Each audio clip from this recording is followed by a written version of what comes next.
자, 그 5분은 항상 우크라이나 이야기를 하는 시간입니다. 자, 제가 요즘 공부를 굉장히 많이 하고 있어요. 군사 전문가가 될 정도로 공부하고 있고, 우크라이나 그 역사와 또 민족 그런 부분에 대해서도 공부를 많이 하고 있습니다. 자, 그런데 왜 러시아가 기후를 함락시키고 이 북쪽에서 공격에 상당히 주공을 두고 있다가 한 3분의 2는 북쪽에 놓고 3분의 1만 동남부에 있었는데 이제 북쪽에서 거의 다 사라져 가고 있어요.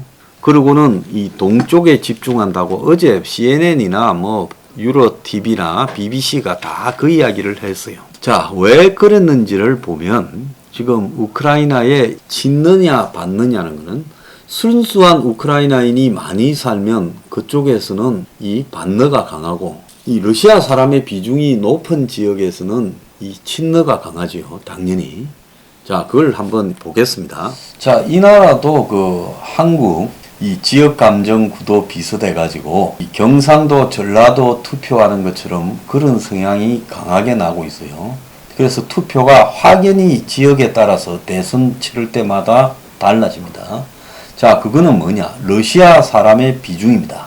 그럼 러시아 사람의 비중은 일단 뭐 인종 분포로도 알 수 있는데 우리가 흔히 돈바스라고 부르는 루간스크와 도네츠크를 중심으로 해서는 러시아 사람이 한 40% 살고 있고, 그 다음에 그 옆에 이제 이쪽에도 보면 30%에서 20%대 살고 있다는데, 그거는 지금 러시아어를 사용하는 비중에서도 딱 그렇게 나타나고 있어요. 그래서 우크라이나에 사는 러시아 사람들은 대체로 러시아어를 쓰고 있기 때문에 이 러시아어 사용 비중과 그리고 이 러시아 민족일 비중은 거의 일치합니다.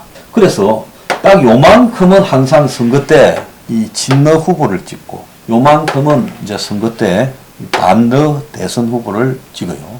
그래서 2004년 이 오렌지 혁명 이후에 2006년 이 우크라이나 선거에서는 이쪽이 넓어가 이겼고, 그래서 2010년에는 반러보다 친러가 이 반러 지역을 조금씩 파고들어가지고 이 선거에 이겼어요. 자, 그래서 러시아가 이번에 무슨 생각에서 이 우크라이나를 침공했을까라고 봤을 때 우리가 우크라이나 역사를 좀 알아야 된다는 거예요. 원래 우크라이나는 이쪽을 중심으로 이렇게 발달되어 있었어요. 그래서 이쪽에 폴란드나 벨라루스하고 이 국경 개념이 별로 없었습니다.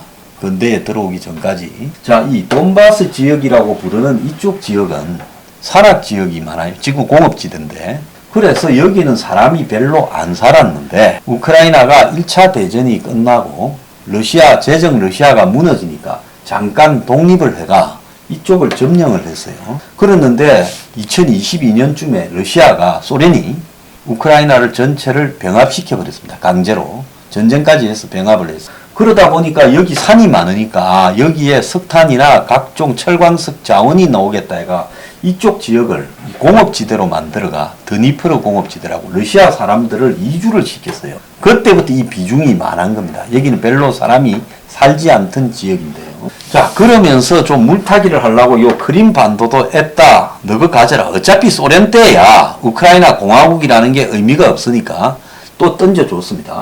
그러니까 우크라이나 공화국 안에 보세요. 크림 반도는 60%에 가깝잖아요. 그 다음에 이 루간스크, 도네츠크가 많지 않습니까? 자, 그래서 이쪽 지역이 러시아는 친러. 그러니까 러시아를 환영하는 사람들이다라고 생각을 한 거예요. 자, 그래서 2014년에 기후에서 당시 친러 대통령 야누코비치가 EU에 가입하거나 나토에 가입하는 걸 반대하니까 너무 친러를 하니까 이 데모를 일으켜서 이쪽 지역의 지역 주청사들을 다 점령을 했어요. 이게 주 표시인데요. 지휘대가. 그래가지고 강제로 친러를 없애버리고 반러 대선을 치러서 포로셴코가 당선이 됐죠. 2014년에요. 자, 그리고 2018년에는 젤렌스키가 이 반러인 젤렌스키가 또 당선이 됐죠. 자, 그래서 러시아는 이때 이제 2014년에 키우에서 혁명이 일어나가 한 150명이 죽으면서 친러 대통령이 도망을 가버렸습니다. 러시아로. 자, 그렇게 되는 걸 보면서 적어도 친러 지역은 확실히 찾아와야 되겠다고 생각을 하고 자기들이 옛날에 1950년대에 선물을 줬던 크림반도, 여기가 흑해지 않습니까? 이거는 군대를 진주시켜가 강제로 주민투표로 병합을 시켜버리고요. 주민투표는 행식적이죠. 그리고 이쪽에 40% 안팎의 사람이 사는 이 두 개 주에 특히 러시아하고 붙은 쪽에 더 많이 사는데 이쪽에 러시아 사람들을 시켜가지고 무기를 떼주고 러시아 군대 탱크를 보내가지고 반란을 일으켰습니다. 그런데 2014년만 해도 우크라이나가 무기도 해외에 다 팔아먹고 군대도 한 6천 명밖에 안 남아있었대요. 그러니까 이 사람들을 당하지를 못했죠. 러시아가 지원하는. 그래서 이 사람들이 세력을 점점 넓혀서 이 두 개 주에 반만큼 묻고 있었어요. 자, 그런 상황에서 러시아가 이번에 이 키예프를 점령할 수 있다고 치고 내려갔는데 우크라이나 군이 강하게 싸우니까 러시아가 이거 점령하려다가는 세월이 너무 걸리고 러시아가 군 사망자가 감당이 안 되겠다. 이렇게 생각을 하니까 이 불가능한 부분을 먼저 공격하기보다는 동쪽을 먼저 공격하고 여기 남쪽에서부터 먼저 공격하자. 이렇게 작전을 바꿔가 여기서 이제 곧 공세를 본격적으로 시작을 한다는 거예요. 지금 그래서 러시아가 이쪽에는 이만큼 정도 먹어가 있고 이렇게 먹어 있어요. 자, 이쯤에 헤르손이 있고 이쯤에 마리오폴이 있어요. 그래서 이 마리오폴만 먹어버리면 쭉 연결이 되는 겁니다. 그래서 러시아는 일단 1차로는 이만큼을 먹어놓고 2차로는 이 오데사라고 있는데 오데사까지만 먹어버리면 우크라이나가 내륙 국가로 위로 노란 쪽 요것만 남는다는 거죠. 이건 바다가 없잖아요. 그러면 이제 2차로 공격해서 그 다음에 기후를 먹자. 요렇게 지금 작전을 세웠다는 겁니다. 자, 그래서 현재 여기에 이 외로이 버티고 있는 마리우폴 한번 봅시다. 지금 이 마리우폴이라는데 이쪽 위로가 도네츠크, 루안스크입니다. 루안스크, 도네츠크. 그래서 이 도네츠크 주에 속하는 도시예요. 제일 끝단입니다. 자, 그런데 이 마리우폴 전체가 넘어가 버리면 크림반도하고 연결이 되면서 남부하고 동부를 러시아가 쭉 연결을 해버려요. 그러면 그때부터는 이제 굉장히 공격하기가 쉬워지겠죠. 그래서 이 마리우폴을 러시아가 먹으려고 했는데 지금 오늘로서 43일째 버티고 있어요. 자, 그러면 어떻게 여기는 끝까지 버티는가에 대해서 미스터리고 러시아가 항복하면 살려준다, 항복해라라는 말을 지금 3번째 했어요. 아니 무슨 최후 통첩이라는 거는 항복 안 하면 이제 다 죽일 수 있는 상태가 되었을 때 최후 통첩을 해야 되는데 최후 통첩을 했는데 함락을 못 시키고 있단 말은 지금 이 마리우폴을 함락시키기가 그만큼 어렵다라는 겁니다. 그러면 이 사람들은 어떻게 40일을 갇혀가 전쟁을 치르다 보면 사망자, 부상자도 많이 생길 거고 또 식량이나 물, 탄약이나 또 무기 등도 필요할 건데 이렇게 싸우고 있을 수 있을까? 자, 이게 이제 궁금한데요. 러시아는 이 마리우폴에 러시아군을 안 보낸대요. 왜? 하루에 한 150명, 200명씩 사망자가 나오고 있답니다. 러시아군이. 그러니까 자기 나라 사람들을 보내면 장부상에 잡히잖아요. 그러니까 이쪽에 DNR이라고 도네츠크 친러 공화국의 반군들을 여기에 붙이고 또 체첸 사람들을 여기에 붙이는 거예요. 그래서 체첸 애들은 뭐 짤방 이런 데 보면 뭐 옷 깨끗하게 입고 무기 좋은 거 들고 폼 잡고 총 갈기는 걸로 나오고 실제로 이 DNR이라고 부르는 친러 도네츠크 이 반군들이 지금 이 싸움을 다 하는데 제대로 싸우지도 못하고 다 죽고 있다는 겁니다. 여기에 이제 철강 공장이 하나 있는데 이 철강 공장에 우크라이나 군들 이 아조우 연대가 모여 있는데 이 공장이 러시아가 미사일로 공격해가 폐허가 돼 있어요. 근데 세계에서 전쟁하기 제일 좋은 거는 스탈린그라드 전투가 보여준 바가 있는데 이 철강 공장이 폐허가 되어가 있으면 그거는 요새 중에 그렇게 좋은 요새가 없다고 그런 겁니다. 그러니까 러시아가 이 철강 공장에 탱커도 접근이 안 되고 미사일을 쏴봤자 철강 공장에 폐허들이 막아주고 그 곳곳에 이렇게 숨어서 싸운단 말입니다. 그런데 이 사람들이 그래도 40일을 어떻게 포위되어 갖고 싸울까? 지금 4,000명이 싸우고 있대요. 그 원인이 이 바다 쪽으로 해가지고 우크라이나군이 밤에 탄약이나 이런 무기를 보급해주고 나올 때는 시신 부상자들을 싣고 논다. 이러다가 우연히 러시아군이 보고 미사일을 쏴서 엊그제 헬리콥터를 이제 두어 대 격추시켰는데, 그러니까 좋아가지고 항복했다라고 거짓말을 한 겁니다. 그래서 이거 지금 함락시키기가 거의 불가능하고 끝없이 싸울 것 같다라는 이야기가 나오고 있어요. 자, 러시아는 어설퍼서 초반에 거벌조가 우크라이나 대통령 도망가고 우크라이나 군대도 무너지가 해가 이 점령을 했어야 되는데, 초반 점령의 기회를 놓치고 지금 근 4만 명 이상의 피해가 발생을 했어요. 5만 명까지 가고 있어요. 이제 죽거나 다친 사람이, 사상자가요. 자, 이런 상황에서 현재 러시아 군대로 이 동쪽의 전투에서 러시아가 이기기가 거의 어려울 것 같다라고 저는 보고 있습니다. 자, 러시아가 총력을 집중한데도 이기기가 어렵다고 보는 게, 지금 북한한테까지 가서 미사일을 구걸하고 있어요. 미사일도 거의 떨어져 가고 있어요. 그 미사일이 떨어지면 이제 근접전을 해야 되고, 공중에서 이제 이 공습을 해야 되는데, 지금 미국을 비롯해서 지금 러시아가 만드는 이 방공 요격 시스템이 굉장히 좋은데, 그 시스템을 갖다가 싹 걷어 가지고 미국이 우크라이나 군에게 주겠다는 거예요. 그래서 S-300이라고 하는 미사일, 그러니까 지대공 미사일이 러시아 전투기나 헬리콥터를 떨어뜨리기에 굉장히 좋은데, 과거에 70년대 말에 러시아가 만드는 건데, 저거가 만들어서 동구권에 보낸 거를 미군이 보상을 해주고 싹 걷어 가지고 지금 이제 우크라이나한테 주겠다는 겁니다. 그래서 지금까지는 이 지대공, 멀리 안 가는 미사일 쏴가지고 맞춰서 떨어뜨렸는데, 앞으로는 이 고도가 한 20km가 돼도 이 쏴서 떨어뜨릴 수 있다는 겁니다. 사거리가 25에서 150km 달한대요. 자, 그것뿐만 아니라 지금 체코가 탱크 10대, 러시아제 탱크 10대와 장갑차 수십 대를 보냈어요. 자, 그래서 세계 나라에 지금 러시아 탱크가 많이 있대요. 이 동유럽에. 그걸 다 모아가지고 또 여기에 보내주겠다고 그렇게 말을 하고 있습니다.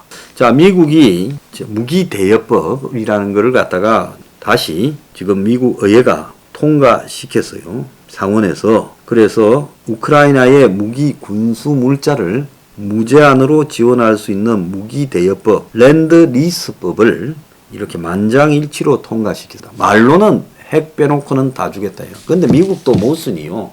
F-35 전투기를 주면 끝납니다. 그게 안 주려면 미그 29라도 폴란드나 불가리아, 루마니아에 있는 거 모아갖고 주면 이 상황 끝낼 수 있어요. 근데 비행기는 안 주면서 뭐 그런 소리를 하고 있냐는 겁니다. 자, 그런데 왜 러시아군이 안 되는가 하면 간단히 딱 세 가지입니다.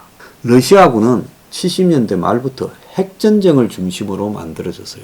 자, 핵무기를 가지고 싸워서 최종적으로 내가 지지는 않는다, 요렇게 계산하고 있다 보니까 그 다음에 뭡니까? 재래식 무기를 제대로 개발을 안 했어요. 이 재래식 무기를 충실하게 만들지 않았어요. 지금 북한이 그렇잖아요.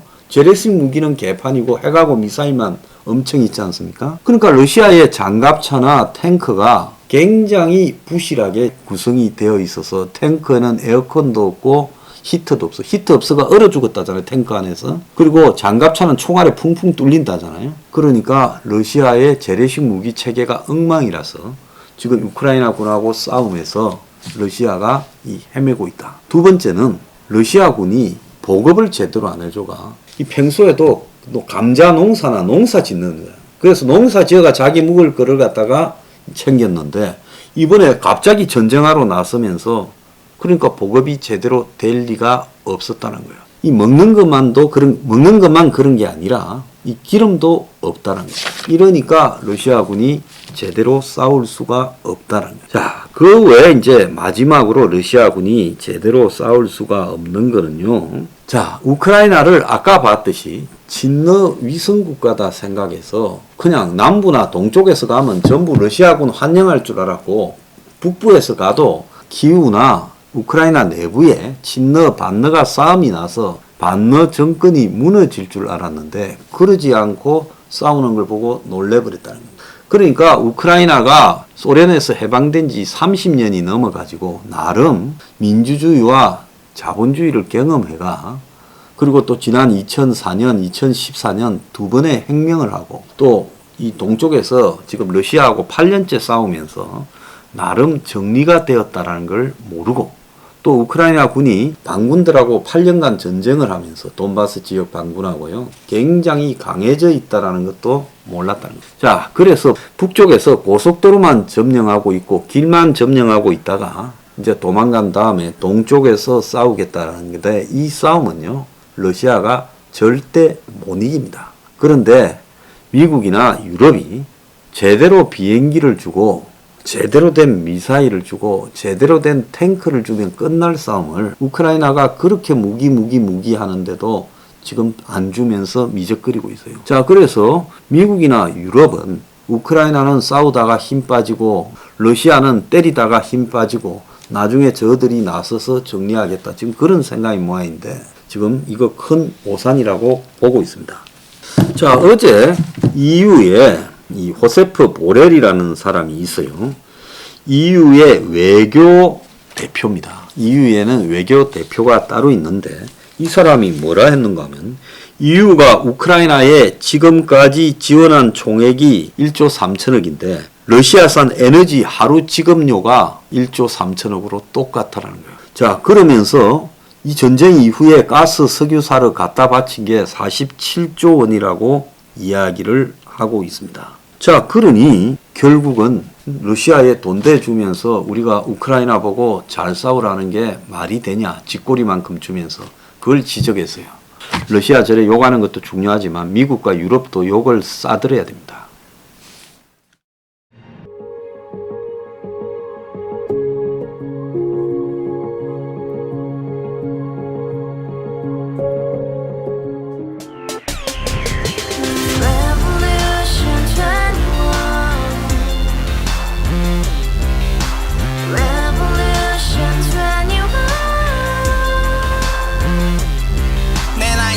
월세 30 코인빚만 300 서울에 온 지 벌써 10년 아둥바둥 버텼지만 여전히 난 반지 하에 제왕 곰팡이 연문제약 내비랑 깡통망통 완전히 폭망 고시원 창문만큼 작아진 내 꿈 연애 결혼 내 집 모든 게 헛꿈 1년 전 떠난 여친 울며 말했지 같이 스파차 평생 가본 게 꼭꼭꼭하지